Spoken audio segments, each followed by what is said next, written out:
आइए हम लोग मिट्टी के घर के बारे में पढ़ते हैं। मिट्टी के घर भारत में मुख्यतः उन क्षेत्रों में बनाए जाते हैं जहां पर गर्मी अधिक पड़ती है। मिट्टी के घर मुख्यतः राजस्थान एवं उत्तर प्रदेश में बनाए जाते हैं। मिट्टी की घरों की दीवारें बहुत मोटी होती है ताकि सूर्य की ऊष्मा घरों में प्रवेश न करे। मिट्टी के घरों की छतों को ढाल युक्त रखा जाता है ताकि वर्षा का जल छतों पर जमा न हो।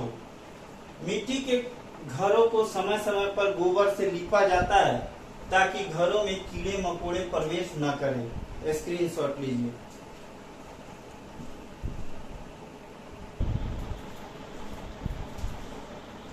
आइए बर्फ के घर के बारे में पढ़ते हैं।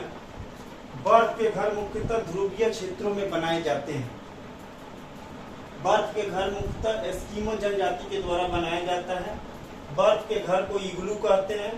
बर्फ के घरों की दीवारें बर्फ के टुकड़ों से बनाई जाती है। बर्फ की घरों की दीवारें दोहरीकरण से मुक्त होती है ताकि घरों की ऊष्मा बाहर न निकले। बर्फ की घरों की दरवाजे बहुत छोटे रखे जाते हैं ताकि ठंडी एवं बर्फीली हवाएं घरों में प्रवेश न करें। एस्किमो जनजाति के लोग उच्च मांसाहारी होते हैं। स्क्रीनशॉट लीजिए।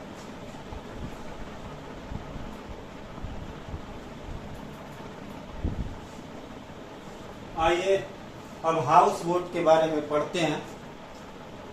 हाउस बोट या नाव पर घर मुख्यतः जम्मू कश्मीर राज्य में बनाए जाते हैं। श्रीनगर में आए कई टूरिस्ट हाउस बोट में रहते हैं। यह 80 फुट तक लंबे होते हैं और बीच में इसकी चौड़ाई 8 से 9 फुट तक होती है। हाउस बोट और कई बड़े घरों के अंदर की छत पर लकड़ी की नक्काशी होती है। इनमें एक खास डिजाइन खत्मबद्ध बंद है जो जिक्सॉ पजल जैसा दिखता है। यह जम्मू कश्मीर में मुख्यतः डल झील एवं बुलर झील में चलाए जाते हैं। स्क्रीनशॉट लीजिए।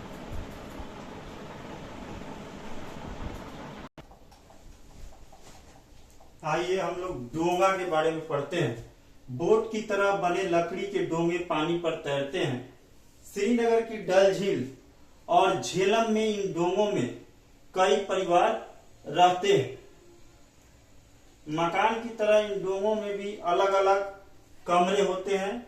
श्रीनगर में डल झील में एक प्रकार की नाव चलती है जिसे शिकारा कहा जाता है। कश्मीर के गांवों में पत्थरों को काटकर एक के ऊपर एक रखकर बनाए गए घर दिखते हैं। पत्थरों के ऊपर मिट्टी की पुताई की जाती है और लकड़ी का भी इस्तेमाल किया जाता है। इन घरों की छत ढालनुमा होता है। स्क्रीनशॉट लीजिए।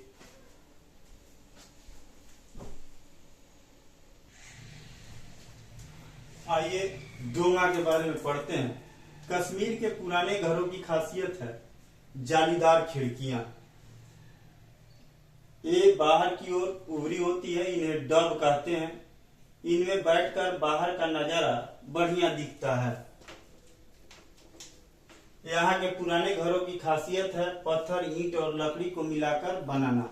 घरों के दरवाजों खिड़कियों पर डिजाइनर मेहराब बने होते हैं।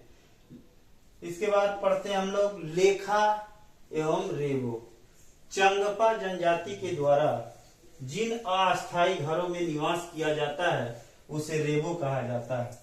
चंगपा जनजाति के द्वारा जिन घरों में अपनी पश्मीना बकरी को पाला जाता है उसे लेखा कहा जाता है। स्क्रीनशॉट लीजिए।